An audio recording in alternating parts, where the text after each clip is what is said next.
কিন্তু মর্তজা 23 বলে 42 করেছেন, তিনি আছেন মাঠে।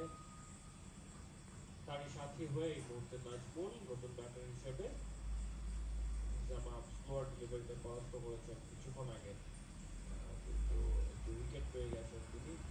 দুটো উইকেট পেয়েছেন সনাতন করেছেন ব্যক্তিগত। পরবর্তী বল একদম স্ট্যাম্পের উপরে থাকা বল, স্লটে ক্যাচ ধরেছেন ঠিকই, তবে সেই ক্যাচটি ধরেছেন সে বাউন্ডারি লাইনের বাহিরে, যে অর্থাৎ 6 অন সাইডে সপাটে হাঁকিয়েছেন।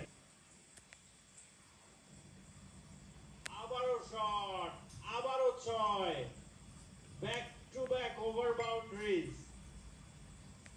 4 বলের 16 ওভার 2 বলের খেলা শেষে তৃতীয় বলটি করবেন এবারে অন সাইডে, লফটেড অন ড্রাইভ। সেখানে কি ফিল্ডার আছেন? ফিল্ডার থাকলেই কি সীমানার অনেক বাইরে 6।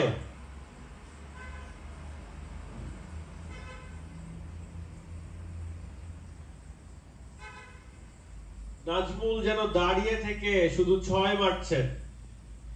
3টি বল মোকাবেলা করেছেন এখন পর্যন্ত, 3 বলে 4 বলের খেলা শেষ হয়েছে 151 4 উইকেটে 20 বলে।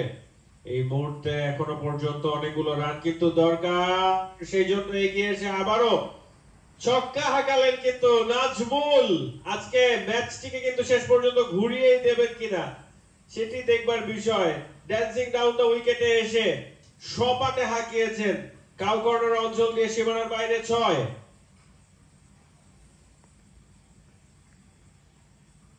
পরবর্তী বল এবং শেষ বল ওভারের ব্যাটে বলের কানেকশনটা কিন্তু খুব ভালো হয়নি এবং থার্ড ম্যান অঞ্চলের দিকে গেছে। থার্ড ম্যানে ফিল্ডার ছিলেন উপস্থিত, তিনি ধরতে পারেননি।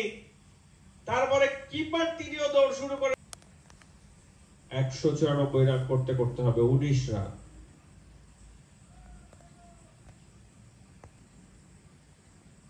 লাস্ট ওভার, স্টেপের বাইরে করিডোর ঘেঁষা বল, সেটি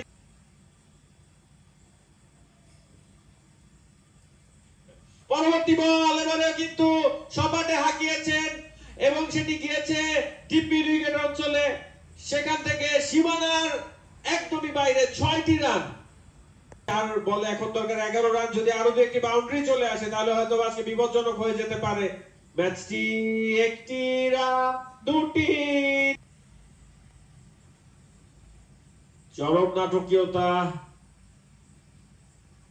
নাজমুল ঢাকা নবাবসের পক্ষ থেকে লেভেল, ভেরি ব্যাড মেসেজ। তবে সেই 6টি হলো না, 2 রান নেওয়ার চেষ্টা তো অবশ্যই থাকবে। শেষ পর্যন্ত 4।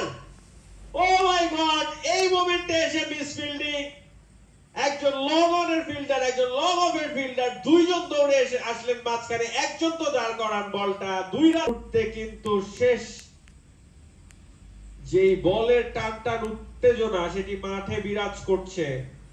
সতীর্থরা বাউন্ডারি লাইনের কাছে দাঁড়িয়ে আছেন এবং 2 দলের যারা এই মুহূর্তে প্যাভিলিয়নে আছেন